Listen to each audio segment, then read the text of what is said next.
Morning welcome to ఏటీ pulse.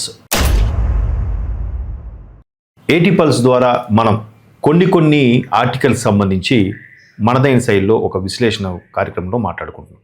అయితే రీసెంట్గా పార్లమెంట్లో ప్రవేశపెట్టిన జన విశ్వాస్ బిల్లుకు సంబంధించి కొంతమంది అంటే ఆబ్వియస్లీ ఇండియా కూటమి వాళ్ళు పెదవి విరిచే కార్యక్రమం ఉంది.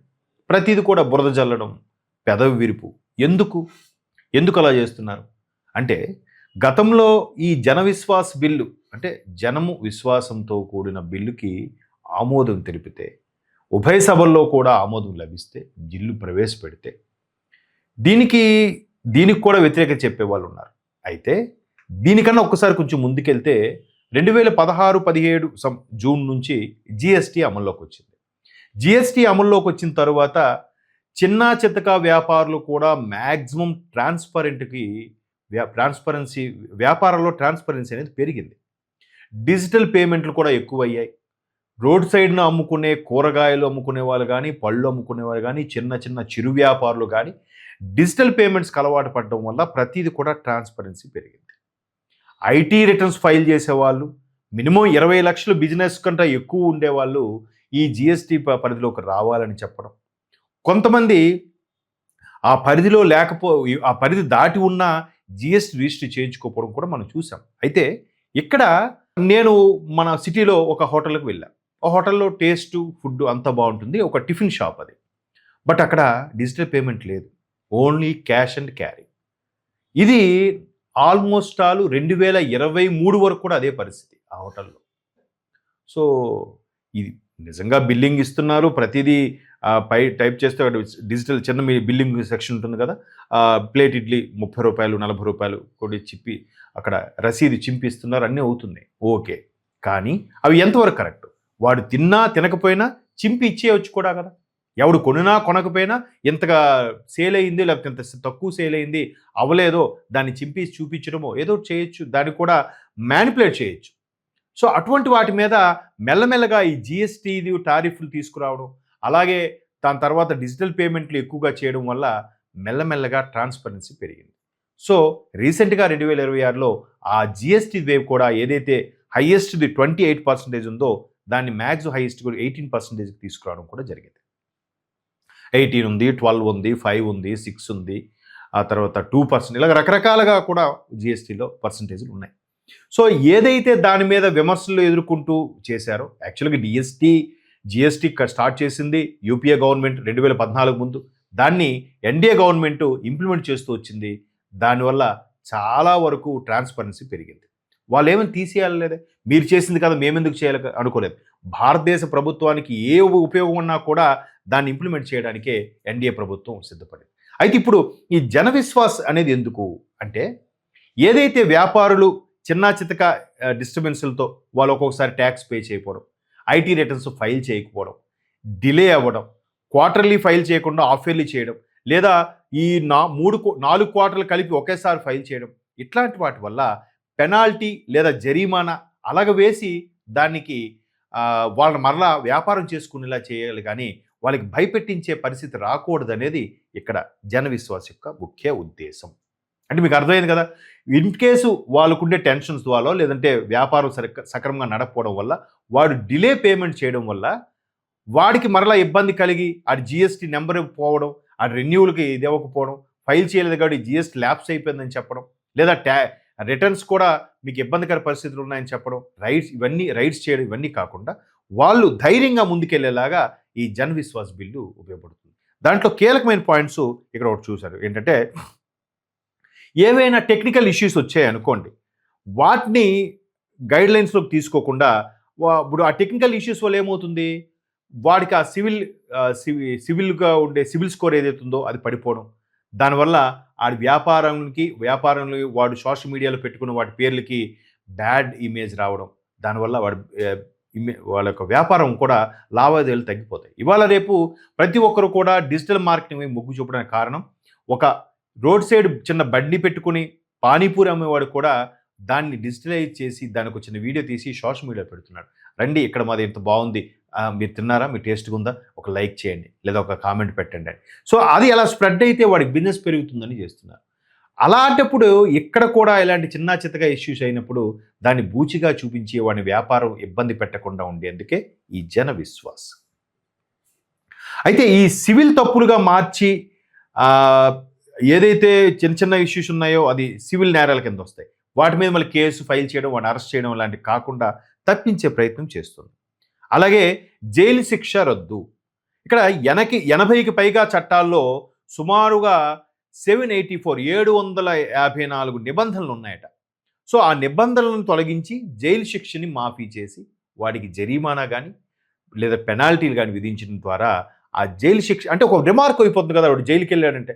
ఆ రిమార్క్ అవడం వల్ల రేపొద్దున వాడు బ్యాంక్ లోన్కి అప్పీల్ చేసి లేదా ఇంకొక ఫర్దర్గా పెద్ద దేనికైనా అప్పీల్ చేసినప్పుడు ఈ జైలు శిక్ష అనేది ఎఫ్ఐఆర్ నమోదైపోతే వాడికి ఒక రిమార్క్ ఉండడం వల్ల వాళ్ళు ఎంక్వైరీలో అది చెక్ పెడతారు. చెక్ పెట్టి వాడికి లోన్ ఇవ్వకుండా చేస్తారు. సో అటువంటి ఇబ్బందులు రాకుండా, సివిల్ సంబంధమైన పరిస్థితులు ఇబ్బంది కలగకుండా బ్యాంకులకి వాటికి అనుసంధానం కరెక్ట్గా ఉండడం కోసమే ఈ బిల్లు ప్రవేశపెట్టారు. అంటే ఒక్కొక్కటిగా మాడిఫికేషన్ చేసుకుంటూ వస్తున్నారు. అలాగే అడ్మినిస్ట్రేటివ్ అడ్జుడికేషన్ అని అంటారు. అంటే చిన్న చిన్న అడ్మినిస్ట్రేషన్ అంటే మెయింటైన్ చేసేటప్పుడు, నడిపించేటప్పుడు చిన్న చిన్న పొరపాట్లు ఏమైనా వచ్చాయనుకోండి, వాటికి సంబంధించి ఎవరైనా కేసు వేస్తే కోర్టుల చుట్టూ తిరగడం. అలా తిరగకుండా దానికి సంబంధించిన ప్రభుత్వ అధికారులు ఇమీడియట్గా ఒక రెవెన్యూ శాఖకు కానీ లేదా సెంట్రల్ గవర్నమెంట్కి సంబంధించిన అడ్మినిస్ట్రేటివ్ జ్యుడిషియరీ వ్యవస్థకు సంబంధించి కానీ చిన్న చితక సాల్వ్ చేసుకొని వాడికి పెనాల్టీయో జరిమానా విధించి అక్కడికి సార్ట్అవుట్ చేయడం. నెలల తరబడి, సంవత్సరాల తరబడి కోర్టుల చుట్టూ తిరిగే పరిస్థితి రాకుండా ఇది ఒక విధంగా ఉపయోగపడుతుంది. అలాగే మరోవైపు ఈ విధంగా కోర్టులకు వెళ్ళి వాడు కోర్టుల చుట్టూ తిరగడం, కోర్టు యొక్క సమయాన్ని వృధా చేయడం, మరలా వీడు వాయిదా అడగడం, మళ్ళీ వాడు ఇంకో పిటిషన్ వేయడం, ప్రభుత్వ అధికారి ఇంకో పిటిషన్ అయితే వీడి తరపు వీడు డిఫెన్స్ చెప్పడం, అయ్యా నాకు కొంత గడువే ఉండడం. దీనివల్ల వీడు కోర్టులకు చుట్టూ తిరగడం, వీడి వ్యాపారానికి ఇబ్బంది, మరోవైపు కోర్టు సమయం కూడా వృధా. ఆ సమయంలో కోర్టు ఇంకో కేసు ఏదైనా వాదించగలుగుతుందిగా, ఇంకో కేసు ఏదైనా పరిష్కరించగలుగుతుంది కదా. సో దీనివల్ల ఈ జన విశ్వాస్ బిల్లు వల్ల, ఈ సవరణలు చేయడం వల్ల కోర్టులపై కూడా కొంత భారం తగ్గుతుంది. అంటే లైక్ చాలా ఉన్నాయి కదండి, అంబుడ్స్మెన్ అని, లేదంటే కస్టమర్ సంబంధించిన కోర్టులని కానీ చాలా ఉన్నాయి. వాటి వల్ల సింప్లిఫై చేసి కోర్టులపై భారం తగ్గించేలాగా ఈ విధంగా చేస్తున్నారు. అలాగే ఏళ్ల తరబడి సాగే కోర్టు విచారణ కంటే అడ్మినిస్ట్రేటివ్ లెవెల్లోనే కేసులు త్వరగా ముగుస్తాయి. అంటే మీరు చూడండి, చాలా వరకు రూరల్ ఏరియా పోలీస్ స్టేషన్స్లో మ్యాక్సిమం ఎక్కడ కూడా ఎఫ్ఐఆర్ నమోదు చేయడానికి ఇష్టపడరు. ఎందుకంటే ఊర్లలో చిన్న చితక కోట్లాట్లు, చిన్న చితక ఇష్యూస్, ఏదో ఒక జాతర జరిగినప్పుడు వీడంటే వాడి పేరు వచ్చేస్తుంది, వీడు వాడి పేరు వచ్చింది, వీడు బాగా ఈగోస్తో గొడవ పడడం, దాన్ని స్టేషన్ వరకు వెళ్ళడం, వాళ్ళు మన పెద్ద మనుషులతో కూర్చొని సార్ట్అవుట్ చేసుకోవడం, సెటిల్మెంట్ చేయడం, ఇలాంటి జరుగుతుంటాయి. సో ఇలా జరిగినప్పుడు ఇక్కడ కూడా ఒక అడ్మినిస్ట్రేటివ్ ఆఫీసర్ ద్వారా, ప్రభుత్వ రంగ సంస్థకి చెందిన వ్యక్తి ద్వారా సెటిల్మెంట్ చేసుకొని, బాబు నువ్వు ఇలా చేయడం కరెక్ట్ కాదు, ఇది చేయడం కరెక్ట్ కాదు, మీకు ఎంత లాభంలో ఉన్న నష్టం రాకుండా, వ్యాపారంలో నష్టం రాకుండా దీనికి ఎంత పెనాల్టీ వేయండి, లేదంటే ఎంత పెనాల్టీ కట్టండి అని చెప్పి అక్కడ సార్ట్అవుట్ చేయడం వల్ల కూడా కొంత ఉపయోగకరంగా ఉంటుంది. అంటే ఈజీ అవుతుంది. తర్వాత యాక్చువల్గా ప్రభుత్వం పౌరులను అలాగే బిజినెస్ మ్యాన్లని అంటే అనుమానంతో కాకుండా నమ్మకంతో చూసే విధానాన్ని ఇది ఇంట్రడ్యూస్ చేసింది. అంటే ప్రతిది కూడా వీడు లోన్కి అప్లై చేస్తున్నాడంటే ఈ లోన్ వాడుకొని ఎటు వెళ్ళిపోతాడా, పారిపోతాడా, లేదంటే దీనికి ఒక మధ్యవర్తిగా కూడా ఒక వ్యవస్థను పెట్టి ఈ జన్ విశ్వాస్ బిల్లుకి సంబంధించిన ఒక అధికారిని తీసుకొచ్చి వాడు పుట్టు పూర్వోత్తరాలు తీసుకురావడం, దానికి సంబంధించిన ప్రభుత్వ రంగ పథకాలకి ఏదైతే వాడు గతంలో దానికి ట్యూన్ అయి ఉన్నాడా లేదా, ఆ ట్యూన్ అయి ఉంటే అది ఈజీ యాక్సెస్ అవుతుంది. అలా అవని పక్షంలో అక్కడుండే అడ్మినిస్ట్రేటివ్ బ్లాక్ సంబంధించిన అధికారి ఎవడైతే ఉంటాడో స్థానికంగా ఉండే పెద్దలతో కూర్చొని చర్చించుకొని పలానా వ్యక్తికి ఇంతవరకు ఇది ఇవ్వచ్చా, చేయొచ్చా, దానికి అవకాశం కల్పించొచ్చా, బిజినెస్ చేసుకోవడానికి ఇవ్వచ్చా అని భరోసా కల్పించేలాగా దన్నులా కూడా నిలబడబోతుందట ఈ జన విశ్వాస్ అనేది. సో దీనివల్ల అరే నేను ఇన్నిసార్లు తిరుగుతున్నా, నన్ను అనుమానిస్తున్నా, నాకు ఎవడూ లోన్ ఇవ్వట్లేదురా, నాకు అది ఉండాలి ఇది ఉండాలి అంటున్నారు, అలాంటి దాన్ని ఏమంటారు ఫెడప్ అయిపోయేలా కాకుండా వాడికి అనుమానం కలగకుండా వాడి మీద భరోసాతో ఇచ్చే విధంగా ఈ జన విశ్వాస్ దాంట్లో కూడా కీలక భూమిక పోషిస్తోందట. అంటే ఇంకొకటి ఇక్కడ నోటీస్ విధానం ఒకటి పెట్టారు. ఏంటో నోటీస్ విధానం? మిస్టేక్ వెంటనే జరిగిందనుకోండి, శిక్షించకుండా మొదట హెచ్చరిక, అంటే ఒక హెచ్చరిక జారీ చేస్తారట. తర్వాత నోటీస్ ఇచ్చి సరిదిద్దుకునే అవకాశం కూడా కల్పిస్తారట.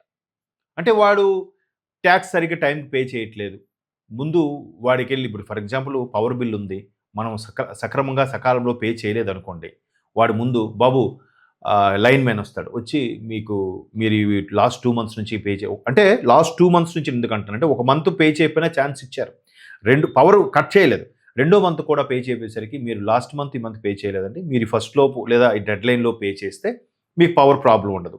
ఆ డెడ్ లైన్ కూడా ఇప్పుడు ఫర్ ఎగ్జాంపుల్ నెలకు 300 బిల్లు అనుకోండి, 2 నెలలు కలిపి 600, పెనాల్టీ ఒక 50 రూపాయలు 30 రూపాయలు మీరు కట్టేస్తే మీకు ప్రాబ్లం ఉండదు, లేదంటే ఫీజు తీసుకుని వెళ్ళిపోతామండి అని చెప్తారు. అలాగే ఇక్కడ కూడా వ్యాపారానికి సంబంధించిన ఏవైతే లోటుపాట్లు, చిన్న చిన్న డిస్టర్బెన్స్లు ఉన్నాయో వాటికి ఛాన్స్ ఇస్తుంది, ఒక నోటీస్ ఇస్తుంది. పలానా తేదీలోకి మీరు వివరణ ఇవ్వాలి, మీరు ఇప్పుడు కట్టలేకపోతున్నాము, ఇది చేయలేకపోతున్నాం, అయ్యా నాకు ఒక నెల రోజులు గడువు ఇవ్వండి అని ఒక అర్జీ పెట్టుకోవాలి అడ్మినిస్ట్రేటివ్ ఆఫీసర్కి, ఒక లెటర్ పెట్టి ఇంప్లిమెంట్ చేస్తే దానికి ఒక నెల రోజులు 20 రోజులు ఒక టైం డెడ్ లైన్ వింటారు. ఆ తర్వాత ఇవ్వకపోతే అప్పటికి మళ్ళీ ఇంకోసారి ఛాన్స్ ఇస్తారు, అప్పటికి ఇవ్వకపోతే దాన్ని చెక్ పెడతారు. సో ఈ విధంగా పెనాల్టీలు, జరిమానాలు విధిస్తూ చిన్న చిన్న పెద్ద సమస్యలు కూడా చిన్న చిన్న వాటిగా మార్చే అవకాశం కూడా ఉంది ఇక్కడ. అదొక ఇంప్లిమెంటేషన్. యాక్చువల్గా అయితే జన విశ్వాస్ అనేది ఎంఎస్ఎంఈ ఏదైతే ప్రభుత్వం నడిపిస్తుందో, మైక్రో స్మాల్ మీడియం ఎంటర్ప్రైజ్ సంబంధించి దాంట్లో మైక్రో అంటే బాగా చిన్న పరిశ్రమలు, స్మాల్ కుటీర పరిశ్రమలు, మీడియం అబోవ్ కొంచెం మీడియంగా ఉన్న ఇండస్ట్రీస్, వీటన్నిటికి కూడా అక్కడ ట్రైనింగు, తర్ఫీదులు, దానికి రిలేటెడ్గానే ఈ జన విశ్వాస్ బిల్లు కూడా అనుసంధానమై ఉంటుంది.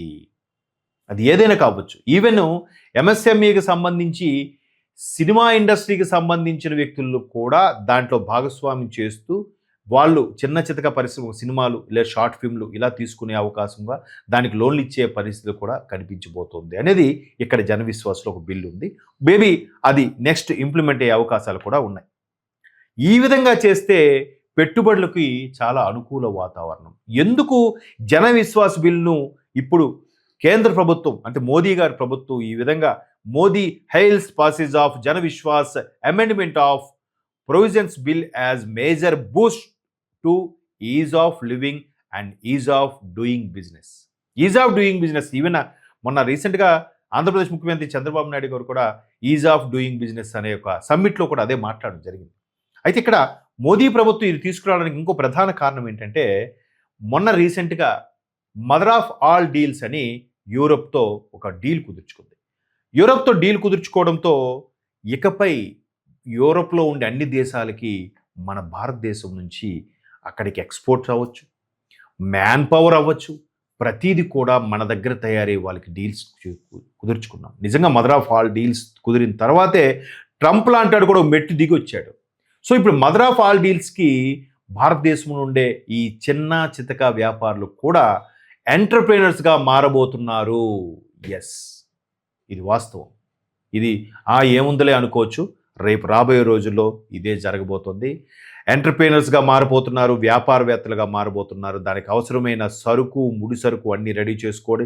ముడి సరుకు సప్లై చేసేవాడు ఒకడు, మధ్యంతర ముడి సరుకు సప్లై చేసేవాడు ఒకడు, దాన్ని ఫైనల్ ప్రొడక్ట్ చేసేవాడు ఒకడు, వీళ్ళందరికీ ఎక్స్పోర్ట్ యూరోపియన్లో బిజినెస్ చేసేవాళ్ళు ఒకరు, మార్కెటింగ్ వాళ్ళు అందరూ డెవలప్ అవ్వబోతున్నారు. మదర్ ఆఫ్ ఆల్ డీల్స్ అనేది చరిత్రలో లిఖింపదగిన biggest deal ever for ever.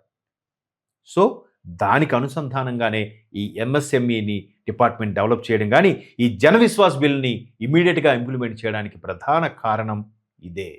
So దీన్ని ఎంత చక్కగా ఉపయోగించుకుంటే అంత మంచిది.